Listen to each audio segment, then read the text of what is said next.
오늘 만나볼 인물은 바로 패션의 제왕 가브리엘 샤넬입니다. 샤넬 플레임이 가브리엘이었어요?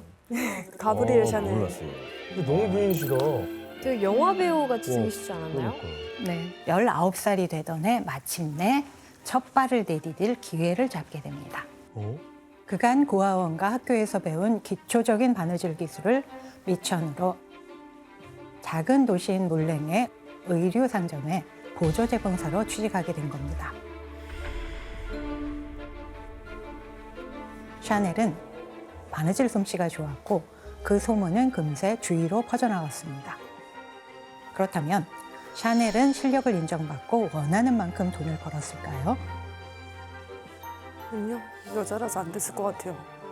예, 전혀 그렇지 못했습니다. 당시 여성들은 평균 임금이 남성 노동자의 3분의 1 수준이었습니다. 차별이 심하니까. 예, 지금으로 비유하면 한 달에 60 내지 70만 원 정도를 받는 셈입니다.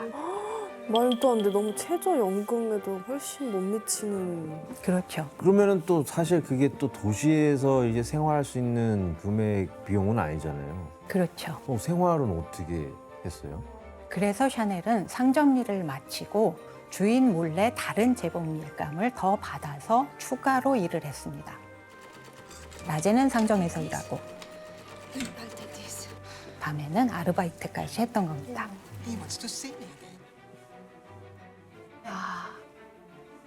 하지만 이렇게 몸을 혹사시키는 방법으로는 한계가 있다는 걸 깨닫습니다. 그래서 당시 하층민 여성이 성공할 수 있는 몇 안 되는 직업 중 하나인 이것에 도전하는데요. 과연 뭘까요? 배우 같은 걸 도전하나요? 굉장히 가까워요. 선배님들처럼 이제 가수. 그렇죠. 가수를 해요? 예, 아, 선배님이시네, 그러면. 예, 그렇죠. 마침 몰랭에는 군대가 주둔하고 있었기 때문에 음악 카페들이 여럿 들어서 있었습니다. 오. 하지만 경험도 없는 샤넬이 곧바로 정식 가수로 일을 할 수는 없었겠죠. 그래서 샤넬은 우선 가수들이 쉬는 시간에 잠깐 등장해서 짧은 노래를 부르는 카페의 마스코트 걸로 들어가게 됩니다.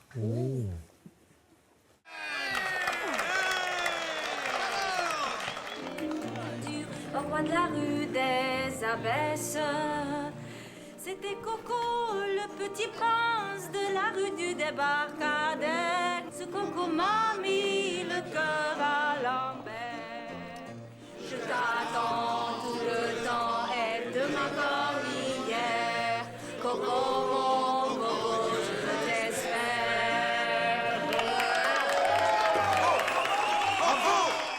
어때요? 샤넬이 가수가 되려고 했다는 게 새롭지요? 근데 영상에서 보면 그렇게 노래를 잘하는지는 잘 모르겠네요. 샤넬은 당신 누가 코코를 보았니? 라는 노래를 불렀는데 이 노래를 통해 카페 최고의 마스코트 걸로 큰 인기를 얻게 됩니다. 그리고 이를 계기로 사람들에게 코코라는 별명으로 불리게 됩니다. 현주 씨, 그러면 우리가 알고 있는 코코 샤넬이 이때 생긴 거예요? 맞아요. 설이 여러 가지가 있는데 프랑스에서는 사람들이 이제 작은 강아지들이 코코라고 아까 거기 영상에 나왔듯이 코코라고 이렇게 많이 부르기도 했고 프랑스어로 코코트라는 단어가 이제 매춘부를 뜻하기도 한대요. 그래서 사실 샤넬이 코코라는 애칭을 별로 안 좋아하기도 했다고 하더라고요. 아하. 이게 여러 가지 설에 의하면. 그래서 샤넬이 마스코트 걸로 인기를 끌게 됐습니다. 자, 그러면 이제 성공을 위해서 좀 더 큰 무대로 나가야 되잖아요. 그렇죠. 네. 샤넬은 가수 오디션을 보게 됩니다. 결과가 어땠을 것 같아요? 코코 갖고는 안 될 것 같은데. 샤넬은 참가하는 오디션마다 줄줄이 떨어졌습니다. 예. 그래서 어쩔 수 없이 가수의 꿈이 좌절되게 되고 그 후 샤넬은 다시 바느질 일을 하며 생계를 이어가게 됩니다. 근데 그때 가수로 성공했으면 그래. 지금의 샤넬이 없었겠죠? 안 되게 잘했어. 그렇죠. 예. 이때 낙심한 샤넬에게 다가와 호감을 표현한 사람이 있었는데 바로 에티엔 발상이라는 부유한 사업가였습니다. 와, 괜찮은데, 이거? 사실 발상은 음악 카페에서 노래하던 샤넬에게 푹 빠져서 자주 찾아왔던 남자들 가운데 한 사람이었습니다. 그런데 사실 그는 아내와 자녀가 있는 유부남이었습니다. 그랬구나. 가족이 있는 남자가 뭐 샤넬한테 이렇게 뭐 접근하는 이유는 뭐 바람 피려고 그러는 거예요? 그렇죠. 발상은 순종적인 당시 여자들과 달리 자존심이 강한 샤넬이 재미있고 매력적이라고 생각했던 거죠. 그래서 23살이 된 샤넬에게 발상이 제안을 하나 하게 되었는데요. 바로 자신의 성에 와서 머무르지 않겠냐는 거였습니다. 발상은 파리 인근의 성을 사서 함께 승마를 하고 유흥을 즐길 젊은 남녀들을 여기저기서 불러 모았습니다. 여기에 독특한 매력을 지닌 샤넬을 끼면 상당히 재미있지 않을까 그런 생각을 했습니다. 그럼 샤넬은 이 제안을 받아들였을까요? 그쵸, 먹고 살기 힘드니까 뭐 나쁠 거 없겠다. 네, 샤넬은 이 제안을 수락합니다. 야, 몇 년간 이리저리 발버둥 쳤지만 아무리 노력해도 앞이 보이지 않았기 때문이죠. 교수님, 샤넬은 구유층을 만날 기회가 그렇게 많지 않았을 것 같은데 잘 적응이 됐을까요? 너무도 낯선 생활 방식 때문에 샤넬은 쉽사리 이들 사이에 끼어들지 못했습니다. 또한 발상의 성을 들락거리는 교육받은 부유한 남성들, 화려하게 치장한 여성들이 가난한 하층민 출신의 샤넬을 무시합니다. 아, 여기서도. 와. 이때 샤넬이 성에서 무시당하지 않기 위해 도전한 게 있는데요. 바로 승마였습니다. 저러고 말을 탔다고요? 네. 당시 여성들이 바지를 입는 건 금기에 가까운 일이었기 때문에 이 사진처럼 치마를 입고 두 다리를 한쪽으로 모은 채 비스듬히 앉아서 말을 타야 했습니다. 균형이 안 잡혀서 제대로 달릴 수도 없었죠. 그럼 샤넬의 스타일이 얼마나 남달랐는지 비교 사진을 하나 볼까요? 그치, 맞아요. 샤넬은 남성용 승마 바지를 고쳐서 자기 사이즈에 맞게 바지를 만들었던 겁니다. 당시 그게 엄청 파격적이었던 그렇죠. 거죠? 그걸 본 주변 사람들은 샤넬을 미친 사람 보듯 쳐다봤다고 합니다. 그 당시에 뭐 여성들한테 가장 유행했던 자주 입는 스타일이 어떤 스타일이었어요? 20세기 초 여성들의 옷은 불편하기 짝이 없었습니다. 사진에서 보는 것처럼 드레스는 땅에 끌릴 만큼 길고 대단히 무거웠습니다. 바닥을 쓸고 다니는 거예요? 그렇죠. 심지어 당시 유행했던 패션 가운데는 충격적인 것도 있었는데 무릎을 묶어요? 사진처럼 여성의 무릎을 꽉 조여서 제대로 걷지 못하게 만드는 겁니다. 와, 무엇보다도 가장 큰 문제는 가혹할 만큼 허리를 꽉 조이는 코르셋이었습니다. 우와. 허리가. 여리여리한 개미 허리를 만들기 위해서 허리를 기형적일 만큼 꽉 조여야 했습니다. 너무 기이할 진짜 정도로. 너무했다. 그럼 당시 가장 이상적인 여성의 허리는 몇 인치였을까요?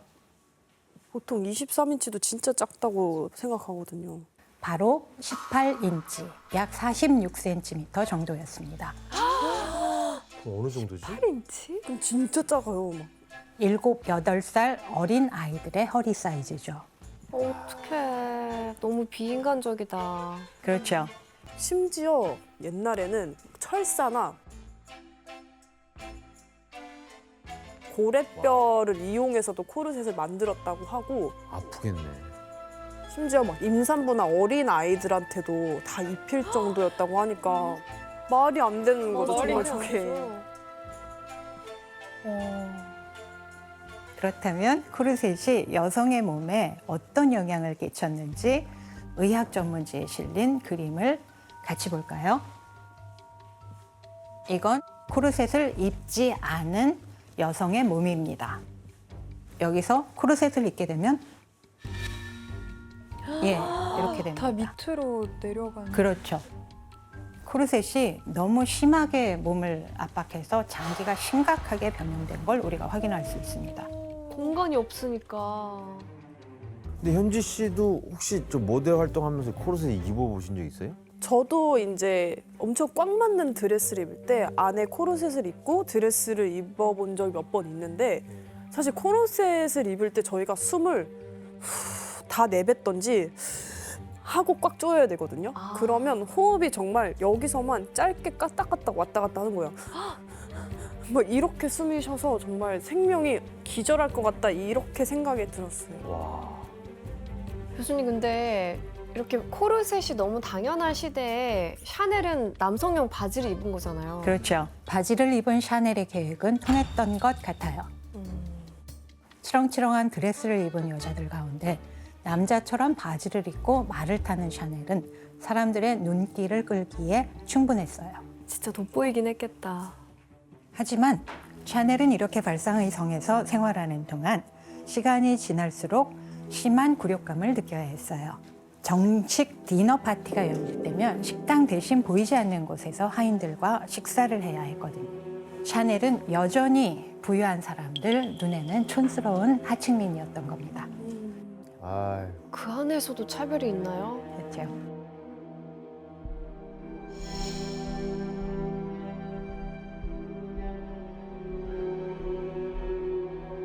그런데 샤넬을 괴롭힌 건 이뿐만이 아니었습니다. 일하지 않고 무의도식하는 자신이 너무도 무기력하게 느껴졌던 겁니다. 그래서 샤넬은 발상의 성을 나가서 무엇을 하며 살아갈지 고민하게 됩니다. 아 성을 나가기로 마음을 먹어요? 네, 그래 언제까지 저렇게 먹고 살 수 없으니. 바로 이때 그녀의 눈에 띈 것이 있었습니다. 그게 뭔지 사진으로 확인해 볼까요? 우산인가? 모자 아니야? 양산, 양산, 모자? 양산. 모자? 네, 바로 모자입니다. 모자.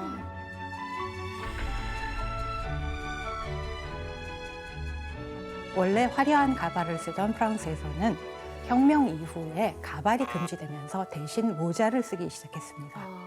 그래서 당시의 상류층 여성들이 외출을 하려면 이런 모자는 필수품이었습니다. 너무 번거롭다. 그렇죠. 그런데 사진처럼 점점 화려해지고 거대해지자 이런 상황을 묘사한 만평까지 나오게 됐습니다. 어떤 내용인지 만평을 볼까요? 항상 간다 그래. 남편 재밌을 것 같아. 아유야. 어떤 상황을 묘사한 것 같아요? 안 들린데 이걸로 가려져서. 그렇죠. 오 마이 예. 갓. 모자 챙이 너무 크기 때문에 다가갈 수가 없어서 대화가 전혀 이루어지고 있지 않는 겁니다.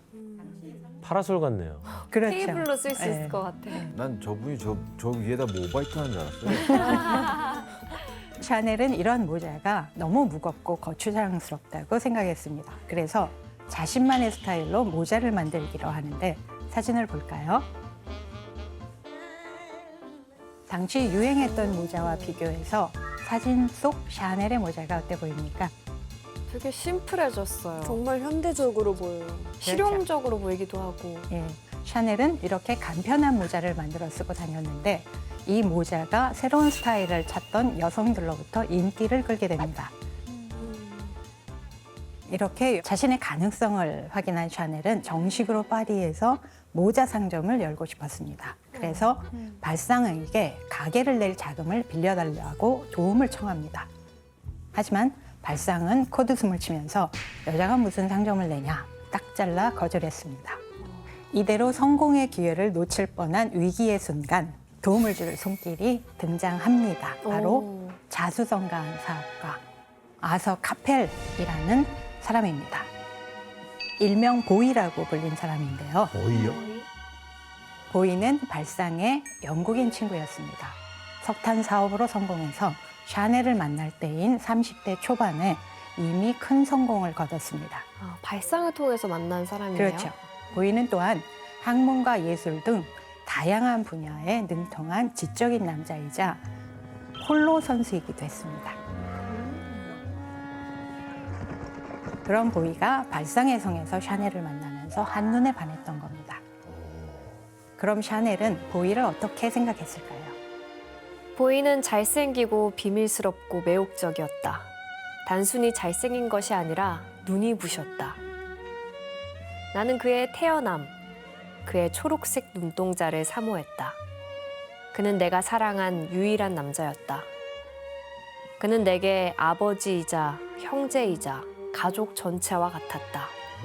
엄청 큰 의미는 보이라는 의미가 있는 사람이었네요. 그렇죠. 샤넬과 보이는 서로에게 깊이 빠져들었고 금세 연인으로 발전했습니다.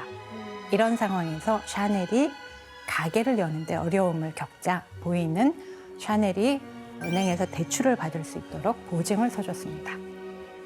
당시에는 여자 혼자서 대출을 받을 수 없었기 때문입니다. 덕분에 샤넬은 27살의 나이에 파리 7, 캉봉거리 21번지에 모자 가게를 열 수 있게 됩니다. 현주 씨, 당시에는 여성들이 이렇게 사업을 하는 게 그렇게 좋아 보이지 않았을 것 같은데 보이는 왜 샤넬을 도와준 거예요?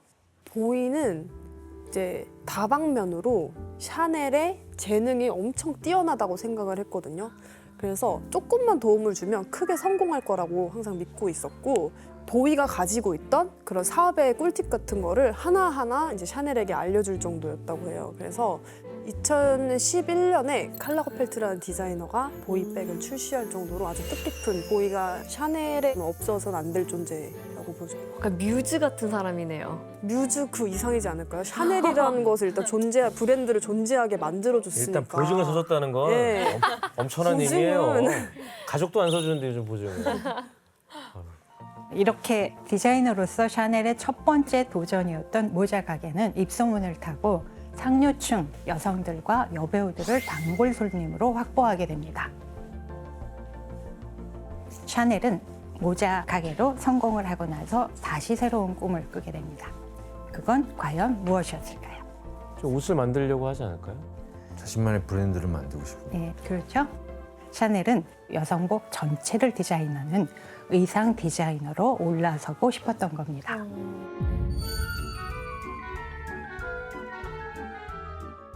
당시 파리는 전 세계 패션을 주도하는 패션의 수도였습니다.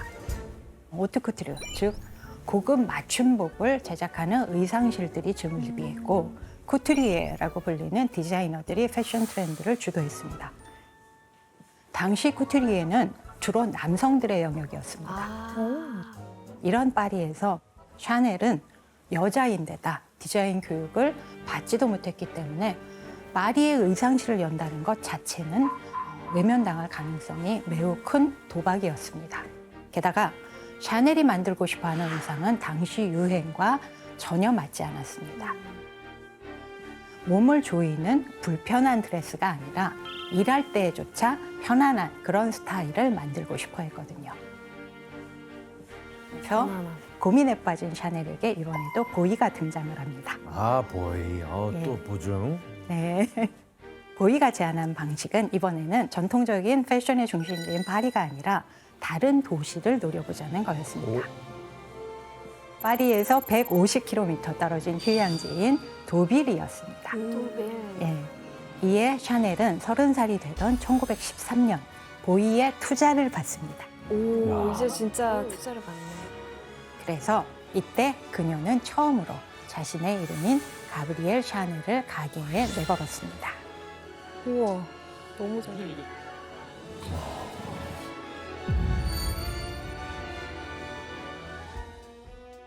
지금 보통 휴양지에서는 옷을 좀 편하고 자유롭게 입잖아요. 거의 안 그렇죠. 입죠. 네, 그러니까요. 요즘엔 안 입는데. 거의 안 입고 다니죠. 수영복 바지 하나면. 근데 샤넬 그런 스타일이면 샤넬이랑 좀 잘 맞겠는데요? 과연 그럴까요? 놀랍게도 당시 상류층 여성들은 휴양지에서도 치렁치렁. 그렇죠. 코르셋으로 몸을 꽉 졸라맨 드레스에 왜 그 그랬어? 거대한 모자, 파라솔 같은 모자를 쓰고 다녔습니다. 이 모습을 본 샤넬은 너무 답답하다고 생각했고 네. 편안한 스타일의 옷을 만들기 위해서 파격적인 시도를 하는데 이건 샤넬이 디자이너로서 내놓은 첫 의상인데 어때 보여요? 오른쪽 근데 요즘 옷이라 해도 사실 손색이 없네요. 맞아요. 샤넬은 얇고 시원한 린넨 스커트를 입고 있습니다. 또 선원들의 옷에서 영감을 얻은 오픈 칼라 블라우스가 눈에 띄지요. 이 옷을 더욱 파격적으로 만든 것이 바로 주머니입니다. 여기에는 여성의 옷에 대한 샤넬의 철학이 그대로 배어 있는데요.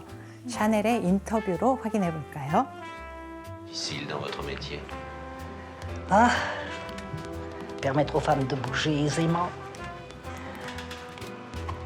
ne pas se sentir déguisées, ne pas changer d'attitude, de manière d'être selon la robe dans laquelle on les a fourrées, c'est très difficile.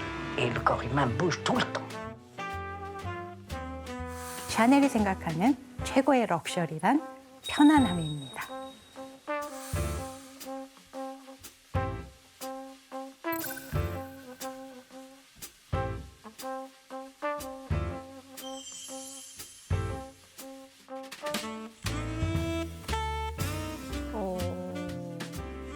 현지 씨, 샤넬이 이제 자기가 만든 옷을 마케팅하려면 좀 고민이 되게 많았을 것 같아요. 그쵸. 아무래도 당시에는 뭐 우리처럼 미디어가 있는 것도 아니고.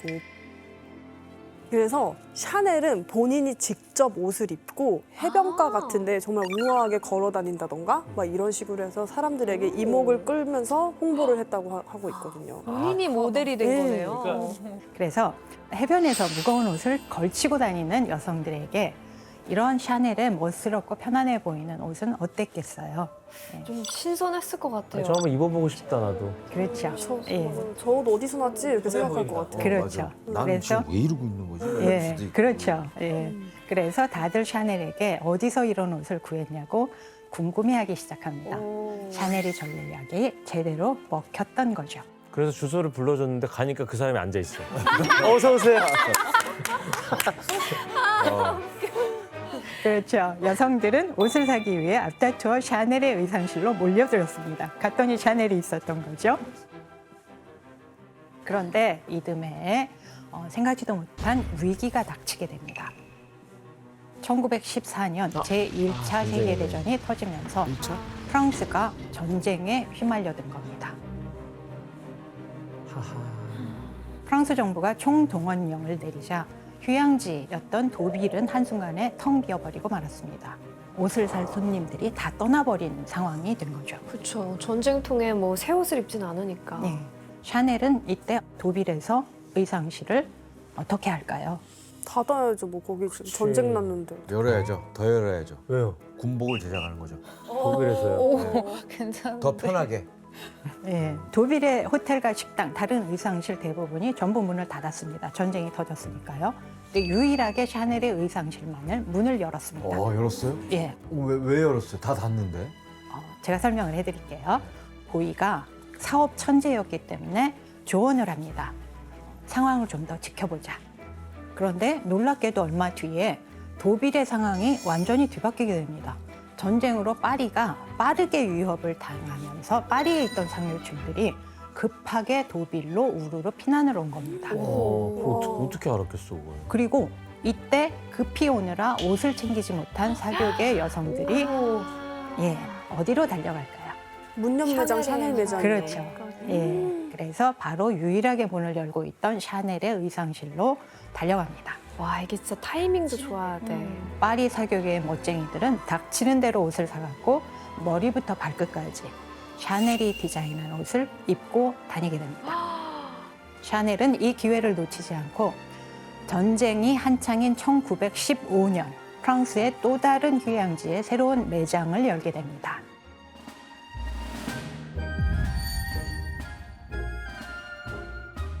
샤넬이 매장을 낸 곳은 바로 비아리츠입니다.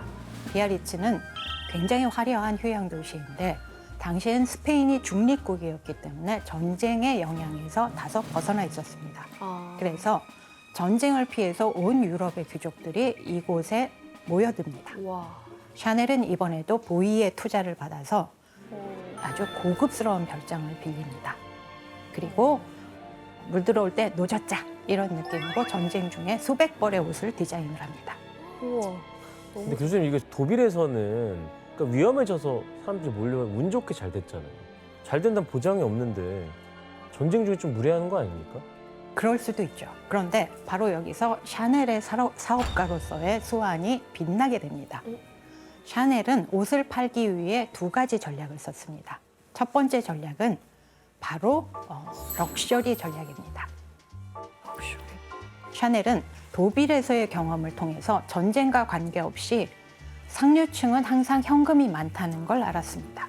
그래서 일부러 상류층이 잔뜩 모여있는 이 비아리츠에 매장을 연 거고 상류층을 대상으로 옷값을 아주 비싸게 책정을 했습니다. 실제로 샤넬의 옷 한 벌은 7,000프랑 정도였는데 오늘날 가치로 환산하면 약 500만 원 정도라고 합니다. 그때나 지금이나 비싼 건 매한가지네요. 그렇죠. 진짜 딱 고급화를 한 거네요. 그렇죠. 고급화 전략이죠. 되게 배짱 있게 했다. 그렇죠. 그러니까. 예. 샤넬의 예상대로 반응은 뜨거웠습니다. 유럽의 귀족과 부자들은 값비싼 옷으로 자신을 차별화하고 싶었던 겁니다. 하지만 새로운 옷에 관심을 높이고 꾸준히 팔기 위해서는 럭셔리 마케팅만으로는 부족했습니다. 아름다운 여성들, 일종의 인플루언서에게 그럼요. 옷을 무상으로 주고 그 옷을 입고 돌아다니도록 한 거고 그래서 이 아름다운 여성들은 샤넬 옷을 선전하는 움직이는 광고판이었던 겁니다. 똑똑하다. 이렇게 샤넬의 마케팅 전략은 모두 적중했습니다. 그 결과 의상실에는 수많은 상류층 여성들이 매일 주문을 넣었습니다. 뿐만 아니라 가까운 스페인의 왕실과 귀족들도 그리고 유럽의 언론계를 장악한 인사들도 있었습니다.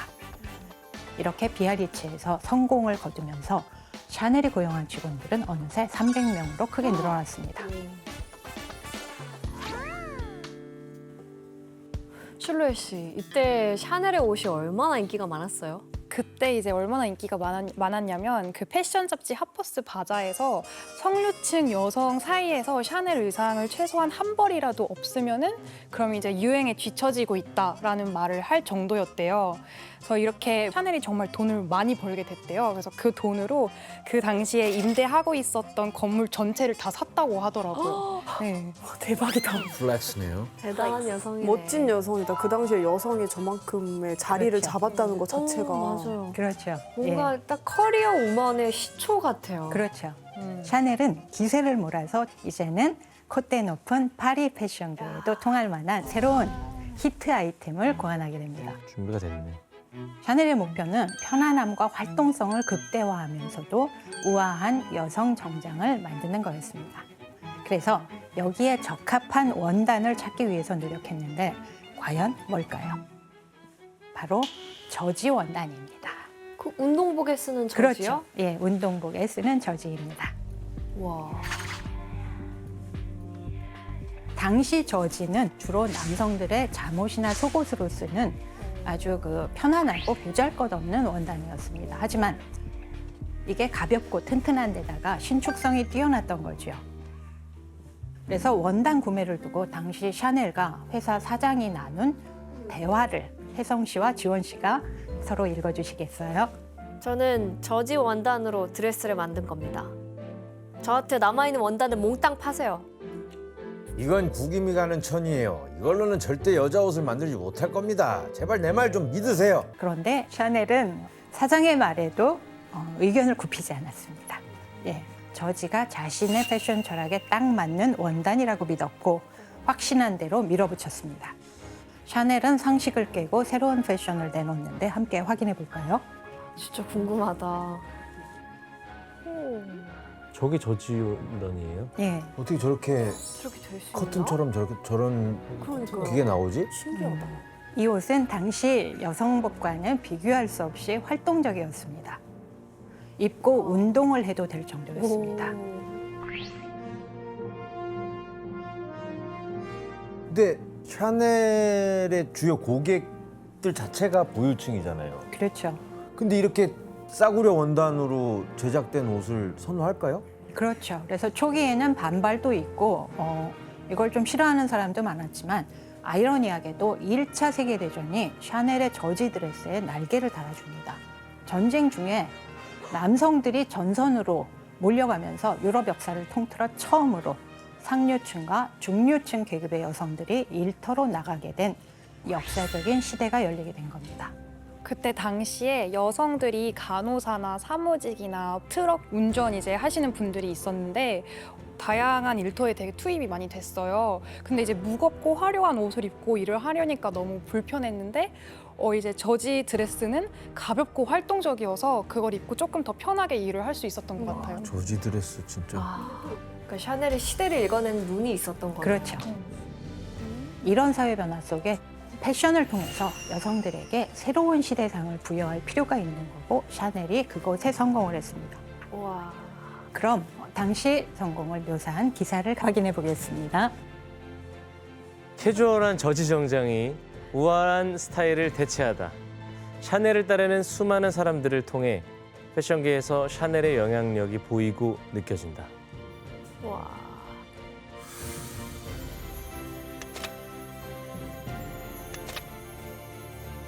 그래서 저지 드레스는 세계 패션 역사에 한 획을 그었다고 평가될 정도로 선풍적인 인기를 얻게 됩니다.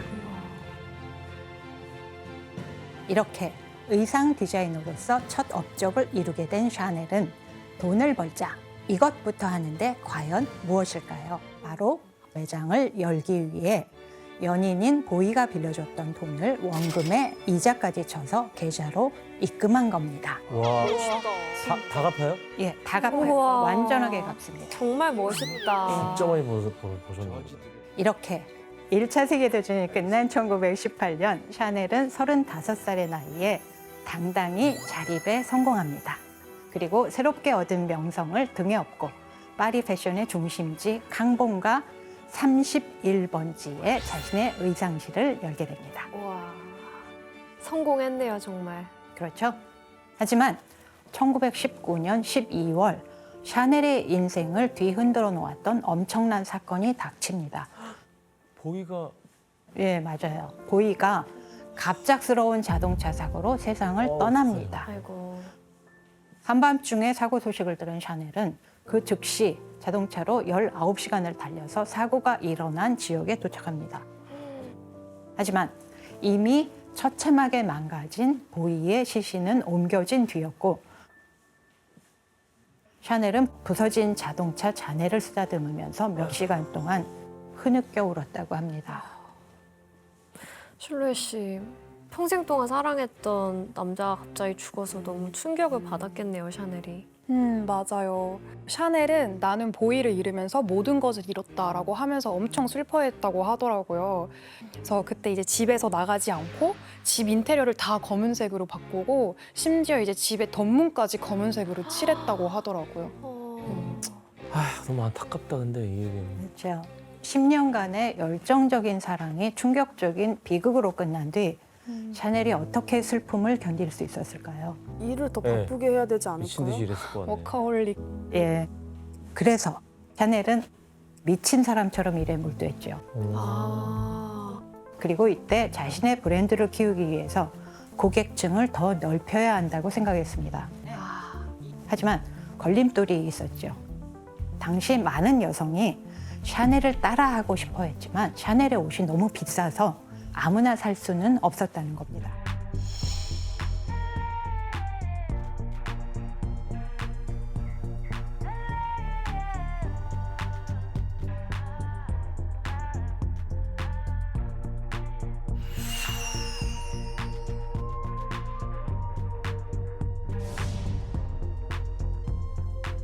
바로 향수입니다.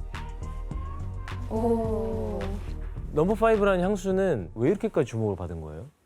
1920년대까지의 향수는 장미향, 아니면 제비꽃향 이렇게 단순한 꽃향기가 대부분이었습니다. 하지만 넘버 5에는 새로운 아이디어가 추가됩니다. 바로 자연의 향을 더 오래 지속시키기 위해 인공향료를 더한 건데요. 당시에 발명된 알데하이드를 추가해서 값비싼 수십 가지의 꽃향기를 부케처럼 한데 모은 겁니다. 이를 통해 이전까지 없던 아주 복합적이고 신비로운 향기가 탄생했고 이렇게 세계 최초의 현대식 향수가 탄생한 겁니다.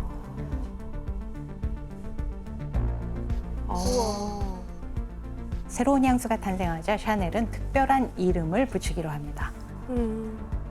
지금까지 향수는 저녁에 도취가 같은 이런 서정적인 이름을 주로 붙였는데 샤넬은 처음으로 디자이너 자신의 이름 샤넬에 숫자 5를 더하는 것으로 결정을 했습니다. 아주 현대적인 장면입니다. 실로이 씨, 이 숫자 5에 무슨 의미가 있는 거죠? 그 이유에 대해서 되게 많은 썰들이 있는데요. 일단 첫 번째는 샤넬이 가장 사랑하는 숫자가 5였다. 그래서 샤넬이랑 관련된 숫자에 유독 5가 많았다는 얘기도 있고요. 또 이제 당시 샤넬과 조향사가 만든 여러 가지 향수 중에서 이게 이제 5번째 향수였어서 넘버 5라고 지었다는 말도 있더라고요. 현지 씨, 이 향수에 특별한 의미를 부여하라고 추가한 게 있다고요? 이제 로고죠. 이제 로고가 이제 향수에서 처음 등장을 하게 되는데 이제 여러 가지 설이 있는데 첫 번째는 이제 코코의 CC를 붙여서 만들었다 이런 설이 있고 또 두 번째 사진을 보면 프랑스 여왕인 그 카트린 메디치의 상징을 가져왔다는 이야기도 있거든요.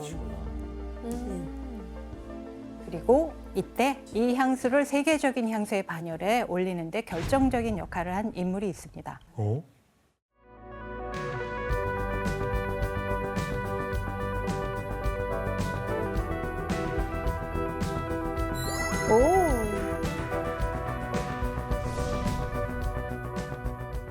You know, they ask you questions like, what do you wear to bed?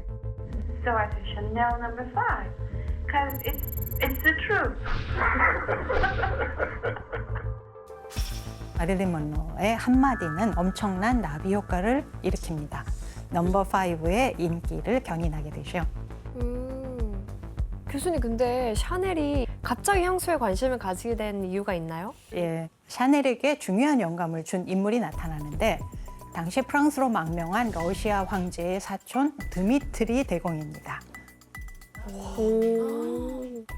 여러분 혹시 라스푸틴이라는 사람이 기억나시나요? 라스푸틴이요? 예, 이미 공부했던 사람이 아유, 저희는 알죠. 예, 황자의 혈우병을 고쳐준다면서 황후를 휘둘러서 러시아 제국이 무너지는데 결정적인 역할을 한 맞아요. 그 러시아 황실을 쥐락펴락했던 맞아요. 요승. 그런데 라스푸틴을 죽이는데 가담했다가 황후에 의해서 러시아에서 쫓겨난 인물이 바로 드미트리 대공입니다. 그래서 당시 드미트리는 샤넬의 의상실이 있던 휴양지인 비아리츠에 머물고 있었습니다. 그리고 이때 37살의 샤넬은 비아리츠의 매장을 관리하러 갔다가 8살 연하의 잘생긴 러시아 왕족을 보고 호기심을 느낍니다. 그리고 샤넬이 먼저 드미트리에게 데이트 신청을 합니다. 그렇게 둘은 연인이 됐습니다. 이때 샤넬은 드미트리를 통해 러시아의 향수 이야기를 관심 있게 듣게 됩니다.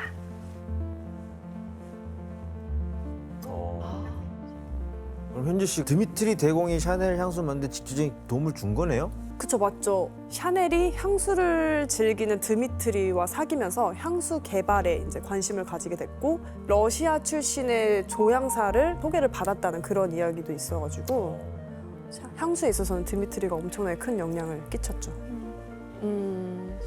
교수님, 이 애지중지에서 만든 이 향수 어떤 식으로 또 홍보를 했을까요? 예, 샤넬은 향수를 캉봉 거리에 있는 의상실 탈의실에 뿌립니다. 그래서 고객들이 궁금증을 표출하면 샤넬은 글쎄요 하고 시치미를 뗐다고 합니다.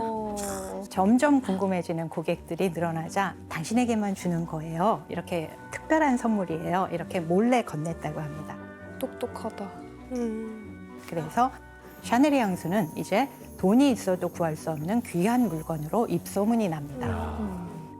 그리고 이때 제품을 출시했고 향수는 날개 돋친 듯 팔려나갔습니다. 수완이 대단하지요. 타이밍. 천재야, 천재. 진짜. 이후 샤넬은 이 향수를 더욱 전문적으로 판매, 유통하기 위해서 샤넬 향수 회사를 설립합니다. 이렇게 샤넬의 향수는 유럽을 넘어 전 세계로 팔려나가고 그야말로 초대박을 쳤습니다. 우와. 이런 성공의 영향으로 샤넬은 파리의 패션가인 캉봉거리에 계속해서 매장을 늘려나갑니다. 1923년부터 캉봉가 29번지, 25번지, 27번지, 그리고 23번지에 차례로 매장을 오픈했습니다. 이렇게 샤넬의 패션 제국이 한 단계 성장하게 됩니다. 그리고 이 시기 향수와 함께 샤넬을 영원히 기억하게 되는 아이템이 등장했습니다. 그게 영원히 뭘까요? 기억이요? 샤넬백이죠, 샤넬백. 바로 진주 목걸이입니다. 목걸이예요. 진주 목걸이. 네. 드미트리 대공이 샤넬과 여행을 할 때 드미트리는 샤넬에게 러시아 황가의 보물인 진주 목걸이를 선공하게 됩니다. 하지만 사실 샤넬은 값비싼 보석을 몸에 걸고 다니는 걸 좋아하지는 않았습니다. 여성들이 보석으로 치장한 모습을 보게 되면 이것을 걸고 다닌다고 어떤 비아냥거리기까지 했습니다. 무엇을 걸고 다녔다고 비아냥거렸을까요? 이것? 보석을? 네, 바로 수표입니다. 수표? 당시 부유층 여성이 걸고 다니는 보석은 사실은 그 여성을 보호하는 아버지나 남자의 재력과 지위를 상징했기 때문입니다. 그래서 샤넬은 받은 목걸이를 자신만의 방식으로 재창조했습니다. 그냥 뒤로 넘긴 거 아니에요? 뭘 어떻게 재창조한 거죠? 뭐죠? 진주를 모르겠어요. 가짜를 쓴다고 들었어요. 그렇죠. 진주 빛깔이 나는 하얀 인조 구슬과 기존의 진주를 섞은 거지요. 그걸 여러 겹으로 겹쳐서 멋스럽게 데코레이션한 겁니다. 인조 보석을 활용해서 보석의 개념을 패션 아이템으로 바꾼 겁니다. 아.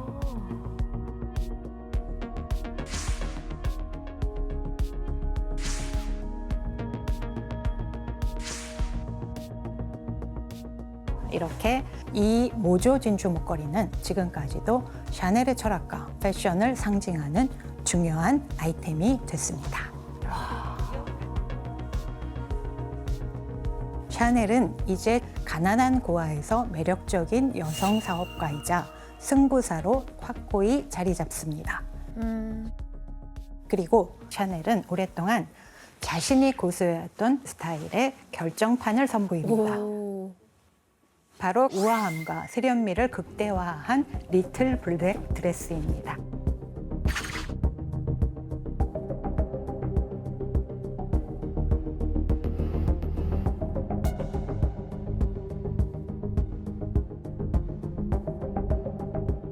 진짜 유명한 사진이다. 이건 20세기를 대표하는 전설적인 패션 아이템으로도 손꼽히는데 당시 이 옷은 프랑스뿐 아니라 전 세계에 센세이션을 일으켰습니다. 저도 패션은 잘 모르지만 리틀 블랙 드레스는 정말 많이 들어봤거든요. 이 옷이 그 당시에 되게 센세이션했던 이유가 뭐예요? 당시 프랑스에서 여성들이 일상복으로 검정 드레스를 입는다는 건 굉장히 파격이었습니다. 왜냐하면 검정색은 오직 남성들에게만 허용된 권력을 상징하는 색이었기 때문입니다. 아, 정말요? 그 생각해보니까 옛날 여성들의 사진에서 검정색 옷은 못 봤던 것 같아요. 거의 장례식 이런 데서만 봤던 것 같은데. 이거 또 보이 죽었을 때 영감 얻은 거 아닐까요? 온 집을 다 꺼먹게 칠해놓고 있는 상황에서 아주 훌륭한 발상이에요. 이 리틀 블랙 드레스는 고아원에서 자랄 때부터 수녀님들의 아주 빳빳하게 다린 검은 옷을 굉장히 인상적으로 봤다고 합니다. 거기서도 영감을 받았구나. 게다가 이 블랙 리틀 드레스는 치마 길이도 파격적이었습니다. 스커트가 무릎 바로 아래로 짧아졌고 이 치마 길이를 두고 지금까지 샤넬 라인이라고 부를 정도로 상징적인 길이가 됐습니다. 우와. 이 드레스는 나오자마자 유럽은 물론 미국에서도 극찬을 받았습니다. 보그지에서는 리틀 블랙 드레스를 두고 샤넬의 포드 자동차라고 표현했습니다. 마치 미국에서 만든 검은색 포드 자동차처럼 모든 여성들을 위한 대중적이고도 권위적인 아이템이 될 거라고 봤던 겁니다. 실제로 검정 드레스는 훗날 유명 디자이너들과 브랜드들이 오마주했고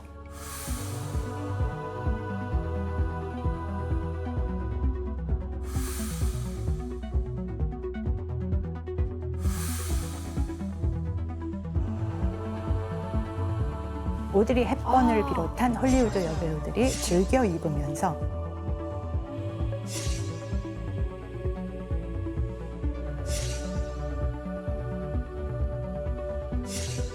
오늘날까지도 여성복의 기본 아이템 중 하나로 자리 잡게 됩니다. 우와. 그리고 이때 뉴욕의 크고 작은 백화점에서 샤넬이 만든 패션 아이템이 큰 인기를 얻게 됩니다. 오. 그런데 문제가 있었어요. 그 제품들이 대부분 샤넬 브랜드에서 출시된 건 아니었다는 겁니다. 아. 일명 모조품, 짝퉁이었던 겁니다. 자신이 디자인한 수천 달러의 제품이 고작 3달러, 4달러에 팔려나가고 있는 걸 직접 보고만 거지요. 더 많은 사람이 샤넬의 옷을 모방할수록 자신의 패션 철학이 널리 인정받는 거라고 행복해했던 겁니다. 맞아. 그래서 샤넬은 카피 제품을 발견하고도 소송을 걸지 않았습니다. 덕분에 미국에서는 샤넬의 다양한 드레스가 아무런 제약 없이 일반 여성들에게 보급될 수 있었습니다. 근데 현지 씨, 이 미국에서 샤넬 모조품이 이렇게 많이 만들 수 있었던 이유가 따로 있나요? 이제 그때 당시에 그 이전과는 다르게 샤넬의 옷이 되게 심플했거든요. 그래서 많은 사람들이 대량 생산하기에도 좋았고 따라하기에도 좋았고 심지어 카피본을 저렴하게 판다고 이렇게 신문에 광고까지 할 정도였어요. 이거는 이제 1917년에 샤넬이 만든 저지 수트 카피본이 이게 다 이게 카피예요? 다 카피본인 거예요. 그러니까 와. 저기 보시면은 5달러 98센트에 팔리고 있거든요. 그 사람들이 되게 손쉽게 5달러 98센트면은 손쉽게 따라할 수가 있는 거예요. 이게. 이래도 되는 건가? 그러니까요. 와, 5달러 치고 잘 뽑았다. 그리고 사람들이 직접 집에서 만들어서 입을 수 있도록 옷본을 이제 제작해서 판매를 하는 거예요. 이것은 이제 이브닝 드레스인데 패턴을 이제 제작을 해서 사람들이 손쉽게 따라할 수 있게끔 해서 만들 수 있게. 미국에서 샤넬의 옷을 엄청나게 이제 복사해서 입을 수 있었던 이유가 이제 저런 이유들도 있었죠. 그리고 이 즈음 샤넬은 프랑스를 비롯해 영국, 캐나다 등 전 세계에 26군데의 매장을 내고 일하는 직원이 무려 2,400명에 달하게 됩니다. 와, 대기업이 됐네. 진짜 대단하다. 대단하다, 그 짧은 시간에. 와. 이야. 샤넬은 이렇게 1920년대 여성들의 워너비 아이콘이자 대형 사업가로서 이름을 굳혀갑니다. 멋있다. 그리고 이때 샤넬은 40살의 나이에 또 운명적인 만남을 갖게 됩니다. 와우. 샤넬은 드미트리 대공하고 헤어지고 얼마 뒤인 1923년 프랑스 남부 지방으로 여행을 떠나게 됩니다. 이때 샤넬에게 모나코 항구에 정박해 있는 요트 파티에 참석해달라는 초대장이 하나 날아옵니다. 이 초대장을 보낸 건 바로 영국의 왕족인 웨스트민스터 공작이었습니다. 공작이면 잘생겼어. 잘생겼죠? 당시 영국 왕의 사촌인 로얄 패밀리면서 영국 최고의 부자라고 불리는 인물이었습니다. 이제 영국 사람을 만나나요? 공작이네. 하지만 공작은 별거 중인 아내가 있는 유부남이었습니다. 아 뭐야? 또 시작이야. 문제야 문제. 그렇다면 과연 샤넬은 웨스트민스터 공작의 초대에 응했을까요? 근데 이제 벌만큼 많이 버셔서 샤넬? 아니 샤넬님이 좀 욕심이 남아 있으려나? 샤넬은 별로 참석하고 싶지 않아 했어요. 그런데 샤넬의 전 남자친구이자 여전히 좋은 우정을 간직하고 있는 드미트리 대공이 웨스트민스터 공작과 연을 만들고 싶다. 저거 전 연인을 쿨하다 쿨하다. 그래서 결국 샤넬은 웨스트민스터 공작의 초대에 응하게 됩니다. 대단하다. 이거 뭐 바로 이날 공작이 샤넬에게 완전히 반해버리게 됩니다. 네. 당시 샤넬의 나이는 40살, 그리고 공작은 44살이었습니다. 미쳤네. 네. 하지만 샤넬은 별 관심이 없었습니다. 공작은 샤넬의 냉대에도 불구하고 엄청난 선물 공세를 했습니다. 다이아몬드, 에메랄드 같은 온갖 보석은 물론이고 자신의 성에서만 나오는 진귀한 과일과 난초 등을 줄기차게 보내게 됩니다. 그럼 샤넬은 어떻게 대응했을까요? 아예 아무것도 먹지도 않고 받지도 않고 그대로 돌려보냅니다. 조금 더 샤넬은 단순히 돌려보내는 게 아니라 같은 금액을 보내거나 같은 금액의 선물을 사서 보내버리는 겁니다. 근데 남자 입장에서는 확실히 좀 당황할 수 있을 것 같아요. 이 여자 봐라. 그렇죠. 돈으로는 자신의 환심을 살 수 없다라는 걸 명쾌하게 보여줍니다. 하지만 공작은 포기하지 않고 어느 날 이 사람과 함께 샤넬의 집으로 찾아오게 됩니다. 이 사람은 누구일까요? 되게 어마어마한 사람일 것 같은데. 그렇죠. 바로 훗날 에드워드 8세로 즉위하게 되는 영국의 왕세자를 데리고 갑니다. 영국의 왕까지. 그래서 샤넬은 공작이 자신을 진지하게 생각하고 있다는 걸 느끼게 됩니다. 그렇게 샤넬이 마음을 열면서 연인으로 발전하게 됩니다. 이후 공작은 별거 중이던 아내와도 이혼을 합니다. 정말 사랑했나 보네요. 교수님, 그러면 영국 최고의 부자인 로열 패밀리랑 유럽 최고의 셀럽이 만났으니까 이 두 사람의 만남 자체가 굉장히 핫했을 것 같아요. 맞아요. 사람들은 이 커플의 일거수일투족에 주목했고 영국을 비롯한 유럽의 신문들은 두 사람의 모습을 기사로 써냈습니다. 사람들은 자수성가한 디자이너 샤넬이 영국의 공작 부인이 과연 될 것인가 이런 신데렐라 스토리를 기대하며 두 사람의 사랑을 흥미진진하게 지켜봅니다. 진짜 세기의 커플이었네요. 그렇죠. 샤넬은 공작을 만나기 위해 영국과 프랑스를 오갔는데 바로 이때 영국에 있는 공작의 성에서 뜻밖의 인물을 만나게 됩니다. 처칠. 예, 맞췄어요. 당시 영국의 재무장관 윈스턴 처칠입니다. 와. 영국 최고위층이던 공작은 처칠과도 절친한 친구 사이였던 겁니다. 저 샤넬이 처칠과 아는 사이였다고는 상상도 못했어요. 꽤 친한 친구가 됩니다. 당시 샤넬은 일로 매우 바쁜 와중에도 공작과의 영국 생활을 무척 즐겼던 것 같습니다. 혹시 뭐 샤넬 사랑이 이번엔 이루어지나요? 그렇죠. 그게 궁금하죠. 하지만 두 사람은 만난 지 5년 만에 상처뿐인 이별을 하고 말아요. 왜죠? 여기엔 여러 가지 이유가 있는데 그중 하나가 바로 임신 문제였습니다. 공작에겐 아들이 없었기 때문에 샤넬은 반드시 후계자를 안겨주고 싶었거든요. 이미 40대의 나이였던 샤넬은 온갖 방법을 써도 임신이 되지 않았습니다. 그러던 중 공작이 자신의 호화 요트에 다른 여자들을 또 태우고 돌아다니게 됩니다. 그렇게 1929년 두 사람은 결국 이별을 하게 됩니다. 현지 씨, 이후에 샤넬에게 좀 충격적인 소식이 있었다면서요? 맞아요. 둘이 헤어지자마자 공작이 50에 가까운 나이에 20살이나 어린 여자와 바로 결혼을 해버리거든요. 그래서 이제 샤넬이 결혼까지 생각한 입장에서는 그게 사실 되게 쉽지가 않고 충격적이었다고 하더라고요. 맞아요. 그럼 낙담한 샤넬이 이별의 슬픔을 극복하기 위해 무엇을 했을까요? 일하셔야죠 또. 그렇죠. 예, 워커홀릭. 바로 일입니다. 맞아. 이쁘다. 오, 멋지다. 샤넬은 48살의 나이에 헐리우드에서 총 3편의 영화 의상을 담당했습니다.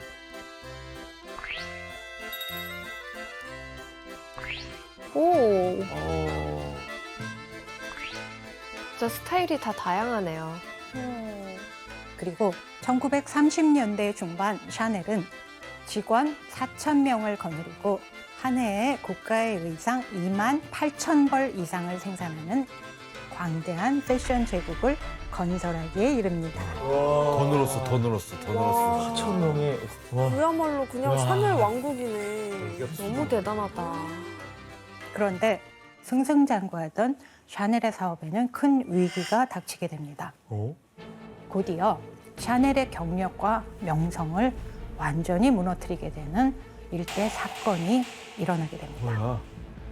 바로 1939년 제2차 세계대전이 발발하게 됩니다.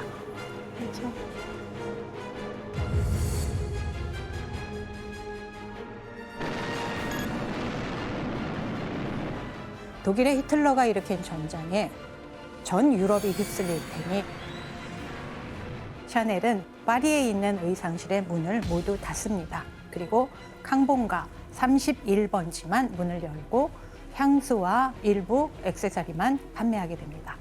더 이상 드레스를 만들 때가 아니라고 판단했던 겁니다.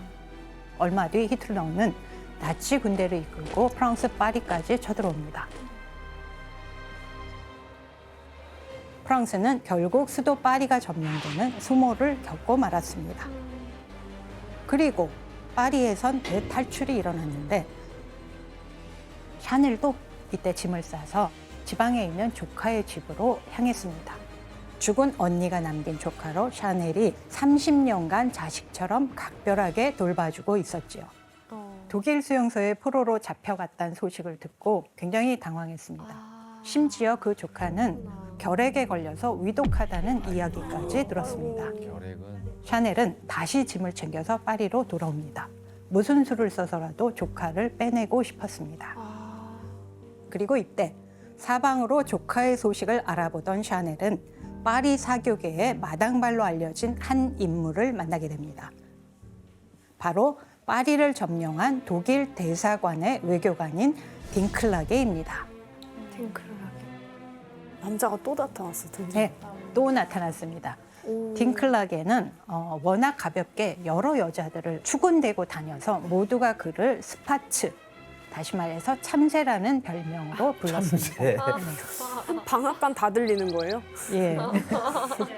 이때 딩클라게는 자신을 찾아온 매력적인 샤넬에게 푹 빠지게 됩니다. 그리고 열렬하게 구애를 했습니다. 딩클라게의 나이 43살, 샤넬은 56살 때의 일입니다. 그렇게 딩클라게와 연인이 된 샤넬은 발이 넓은 딩클라게에게 조카의 소식을 알아봐 달라고 부탁했습니다. 이후 사람들은 딩클라게와 연인이 된 샤넬에 대해 의혹을 제기하는데 그러겠네. 바로 샤넬이 독일 스파이라는 의혹입니다.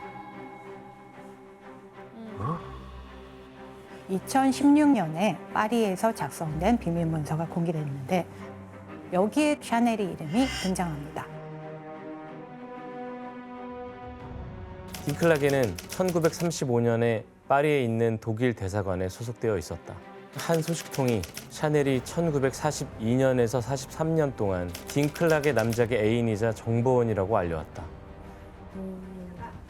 이 의혹은 전쟁 중에 있었던 샤넬의 한 행적과 얽히면서 수면 위로 떠오르게 됩니다. 2차 대전이 한창인 1943년에 샤넬이 프랑스 파리를 떠나서 독일 베를린에 들렸다가 스페인 마드리드로 향했던 겁니다. 이를 두고 일부에서 샤넬이 독일에 들렸을 때 히틀러의 오른팔이었던 정보 장교 쉐넨베르크와 만났다고 의심을 합니다. 와. 그때 이제 전쟁에서 독일의 상황이 불리하게 돌아가고 있을 때 히틀러 몰래 독일 내부에서 평화 합정에 대한 목소리가 나오고 있었거든요. 네, 그래서 이때 샤넬이 독일의 요청으로 영국의 수상 처칠과 평화 협상을 돕기 위해 마드리드로 갔다는 그런 주장이 제기되고 있었습니다. 처칠이랑 친구였으니까. 네, 그렇죠. 독일 편으로 가는 거군요. 네. 게다가 또 다른 비밀 문서가 공개됐는데 여기에도 샤넬의 이름이 등장합니다. 샤넬 이름이 탁 써있네. 그렇죠. 예. 그리고 웨스트민스터. 또 하나 보이는 게 여기 웨스트민스터가 보입니다. 그래서 샤넬이 웨스트민스터라는 암호명으로 모델 헛이라는 비밀 작전을 수행한 스파이라는 의혹을 제기합니다. 게다가 실제로 전쟁 중에 샤넬의 조카가 독일의 포로 수용소에서 풀려나기도 했거든요. 이를 두고 일부에선 샤넬이 나치에 협조한 대가가 아니겠냐 하고 의심을 했습니다. 의심 살만해요, 근데 충분히. 아닌 것 같아요. 교수님, 그러면 그 나치 부역자였다는 썰이 진짠 건가요? 사실 진실은 확실하게 밝혀진 바 없습니다. 하지만 진실 여부와 상관없이 제2차 세계대전이 끝났을 무렵 샤넬이 독일인 남자와 사귀었다는 그 하나만으로도 샤넬의 명성은 치명적인 타격을 입습니다. 사람들은 프랑스와 독일이 싸우는 중에 독일인과 사귀었으니 샤넬이 프랑스를 배신했다고 여기고 분노합니다. 또한 당시 수많은 프랑스의 여성들이 전쟁 중에 독일인 병사와 사귀었었는데요. 아, 진짜요? 이런 상황에서 독일인과 사귄 여자들이 어떻게 됐을지 영상으로 확인해 보겠습니다.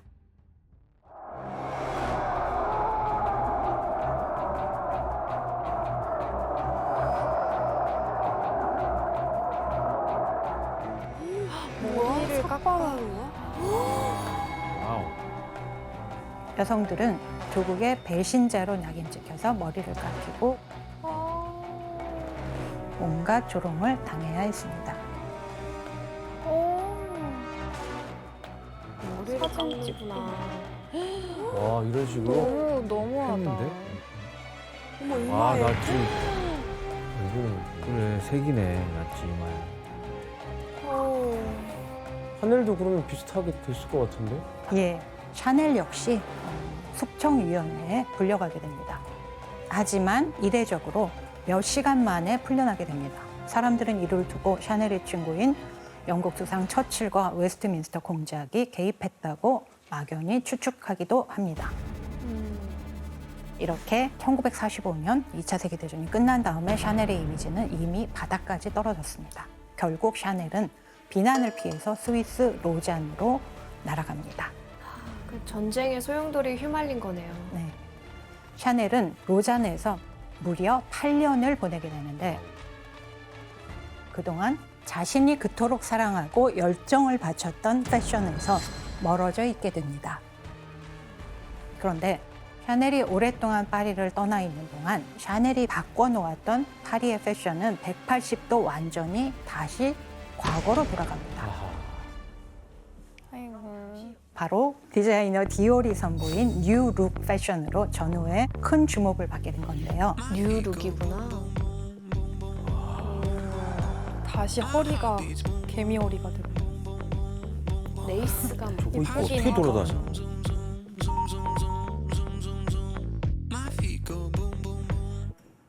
와. 코르세 다시. 근데 예쁘긴 하다. 이거 예쁘기는. 그렇죠. 예쁘기는 하죠. 예쁘고 화려하고. 지금 본 패션은 샤넬의 옷과 비교해 보면 어떤 것 같아요? 화려해요, 여성적이고. 불편해 보여요. 더 라인이 강조되는. 그렇죠. 네. 현주 씨, 근데 코르셋이 왜 다시 등장하게 된 거예요? 이게 사람들이 이제 전쟁이 끝나니까 다시 그 전에 입었던 화려한 옷도 그리웠을 테고, 그리고 전쟁 후에 여성에 대한 그런 시선들이나 태도도 다시 보수적으로 바뀌면서 패션도 다시 되돌아가게 됐던 것 같아요. 야, 근데 샤넬이 그 끊임없는 노력 끝에 여성들의 그 코르셋을 벗겼는데 뭐 다시 유행을 하게 된 셈이 됐네요. 그렇죠. 그래서 샤넬은 자신이 추구하는 것과는 정반대의 불편한 스타일이 패션계를 장악하게 된 상황에 크게 분노했다고 합니다. 그래서 다시 이 흐름을 바꿔야겠다 이렇게 생각을 합니다. 이때 샤넬은 인생을 뒤집는 중요한 결정을 하게 되는데 바로 1954년 무려 71살의 고령에 다시 파리 패션계에 복귀하기로 합니다. 오래 사신다. 1954년 얼마 안 된 얘기인데. 그렇죠. I'm nervous. My first real fitting in 15 years. 패션의 제왕으로 군림했던 샤넬이 15년 만에 여는 패션쇼에서 대체 어떤 의상을 들고 나올지 기대가 컸습니다. 뭘 막 찢어버리네? This collection is not about fun. It's about giving a new, modern look to fashion. 진짜 긴장되겠다. 마침내 1954년 2월 5일 샤넬이 패션쇼를 열었을 때 2,000명이 넘는 사람들이 샤넬 쇼에 몰려들게 되는데 중요한 날이네, 예. 진짜.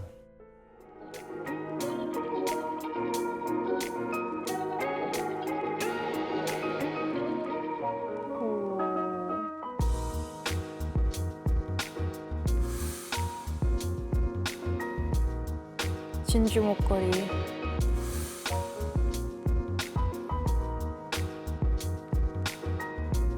아 여기는 이쁘다.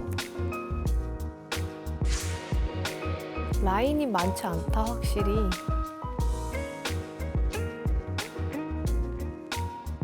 잘 됐겠는데요? 왜냐면 요즘 입는 옷이잖아요, 저거.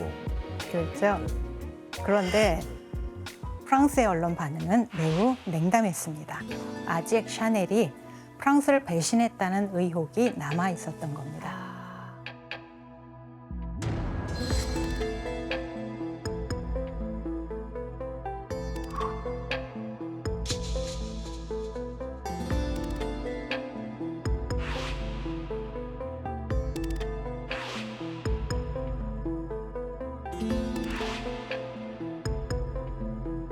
반면 샤넬의 복귀를 극찬한 곳이 있었는데 어느 나라일까요? 독일인가요? 미국. 예, 혜성 씨, 아, 미국이에요? 미국입니다. 예. 독일에서 그렇잖아요.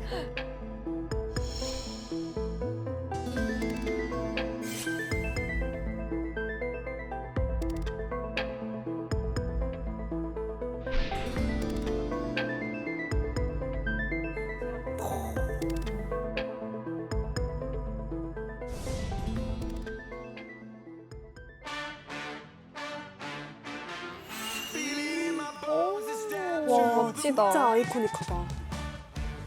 샤넬은 활동적인 여성들이 사회로 진출할 수 있는 정장 슈트를 가지고 나왔던 겁니다. 트위드. 트위드. 옷들이 진짜 여유가 있다 핏이. 샤넬의 패션은 1950년대에 미국에서 여성들이 활발하게 사회 활동을 하던 상황과 정확히 맞아떨어집니다.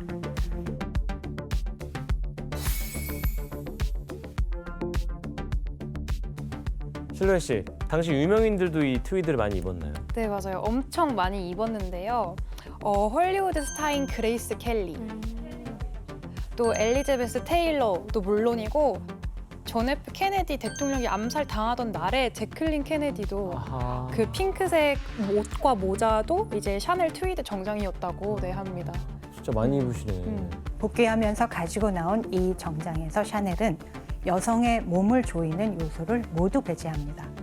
재킷에서는 허리춤을 조이는 다트를 빼버리고 등 쪽으로 트임을 내서 활동성을 높였죠. 그러니까 되게 실용성을 되게 많이 신경 쓰나. 그렇죠. 예. 옷들이 몸에 꽉 끼지 않는 느낌이. 그렇죠. 예. 게다가 이 정장을 만든 트위드 소재는 신축성이 좋고 편안하면서도 튼튼한 소재였거든요. 트위드 소재는 원래 스코틀랜드의 전통 옷감입니다. 보온성이 좋아서 어떤 야외 활동을 할 때 입곤 했던 그런 옷이지만 천이 이제 약간 우둘두둘하고 거칠기 때문에 고급 정장에는 사용되지 않았던 소재였습니다. 그런데 샤넬이 처음으로 이걸 여성 정장에 도입했습니다. 아하. 그건 무슨 소재? 트위드. 아, 이게 트위드구나. 여름 소재. 이것도 역시 트위드 소재인데 약간 여름에 이제 맞춰서 약간 더 얇은 소재로 해서 확실히 근데 트위드가 이렇게 보기에는 뻣뻣해 보이는데 움직이기 쉬워요? 활동성이나 이런 거는 엄청 편하고 사실 그래요? 저 잡아 당겨봐봐. 뜯어봐봐요. 오, 이게 제게 아니어가지고 만세? 깜짝 놀랐어요. 만세 돼요, 만세? 만세 되죠. 만세가 되네. 다 돼요. 근데 투피스가 아닌데? 이건. 이거는 이제 투피스가 아니라 요즘 시대에 맞춰서 이제 요즘 스타일로 또 신형으로 디자인을 한 거고 신상으로. 이 정장 스타일은 지금까지도 현대 여성 정장의 기본으로 자리 잡으면서 스테디셀러로 사랑받게 됩니다. 저거 남자들도 입던데. 그렇죠? 맞아요. 예. 그 샤넬은 이른이 넘은 나이에도 트렌드를 만들어내신 거네요. 그렇죠. 그런데 샤넬의 지로는 옷에만 해당되는 건 아니었습니다. 샤넬은 또 한 번 파격적인 어떤 패션 아이템을 이 즈음 내놓습니다. 샤넬 백. 맞아요. 오. 예. 드디어 오, 나오네. 기현 씨. 예. 샤넬 백. 예. 샤넬 백은 우리가 오늘날도 스테디셀러로 남아있는 그런 백이죠. 오픈런을 불러일으킨. 그리고 이 백의 특징은 어깨에 걸 수 있을 만큼 끈이 길다는 겁니다. 그전까지 여성들의 가방은 대부분 짧은 손잡이만 달려 있었는데 샤넬의 혁신적인 가방은 이제는 여성들의 손에 자유를 줬다고 평가될 수 있습니다. 아니 가방에 끈 달아준 게 샤넬이 최초예요? 긴 끈을 단 건 샤넬이 최초입니다. 아니 그 생각을 왜 아무도 못하고 샤넬만 했을까? 와, 그렇죠. 예. 진짜 이해가. 미국에서는 샤넬의 패션이 현대 여성의 욕구에 완벽히 부합한다며 샤넬의 업적을 기리게 됩니다. 그래서 샤넬에게 패션계의 오스카상이라고 불리는 니먼 마커스상을 수상하게 합니다. 여성의 실루엣을 해방한 위대한 혁신가. 20세기의 간편함이 여성복에도 반영되어야 한다는 사실을 가장 먼저 깨달았고 타인이 모방하는 것을 결코 두려워하지 않았고 과거에 이룬 업적이 현재 패션에 엄청나게 영향을 미치고 있는 인물. 아유, 대단해 이거. 진짜. 그렇죠? 예. 샤넬은 단순한 한 사람의 디자이너를 넘어 패션으로 세상을 바꾼 인물로 평가받게 된 겁니다. 복귀 후 샤넬은 지치지 않고 일을 했습니다.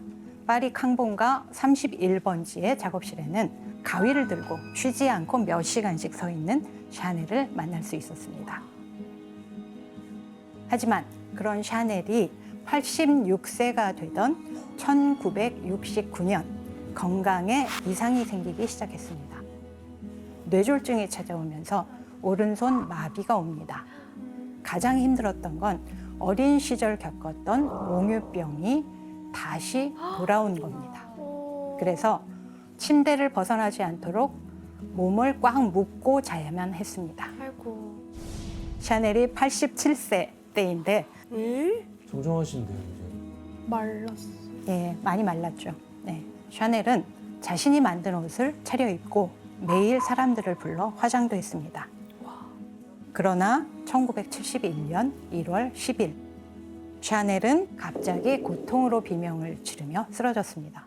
의사를 부르러 간 사이 샤넬은 87세의 나이에 사망하고 말았습니다.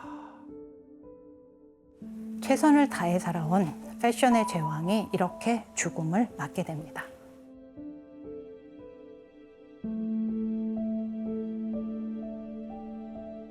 며칠 뒤에 열린 샤넬의 장례식에는 수백 명의 사람들이 모여 20세기 패션을 바꾼 위대한 디자이너의 죽음을 애도했습니다. 샤넬의 모델들은 아무도 평범한 검정색 상복을 입지 않았습니다. 모델과 패션계 인사들을 비롯해 전 세계가 샤넬의 죽음을 애도했지만 애석하게도 샤넬은 프랑스 땅에 묻힐 수 없었습니다. 와 진짜요? 그때까지도요? 2차 대전 때 샤넬이 조국 프랑스를 이제 배신했다는 분노 때문에 프랑스에는 묻히지 못했지만 그럼 미국에 묻힌 건가? 스위스? 맞습니다. 샤넬이 두 번째로 좋아했고 오랜 시간을 보냈던 스위스 로잔에 묻히게 됩니다. 20세기를 누구보다 화려하게 살다간 샤넬을 두고 세상 사람들은 지금까지도 다양한 평가를 내리고 있습니다. 여성들에게 자유를 입힌 디자이너, 패션의 역사를 바꾼 제왕, 혹은 나치의 스파이까지. 여러분은 샤넬을 어떤 인물이라고 이야기하고 싶은가요? 저는 샤넬이 여성의 자유가 억눌린 시대에 프랑스의 가장 밑바닥에서 자라나 자신의 꿈 너머로까지 나아간 위대한 인간이었다고 말하고 싶습니다.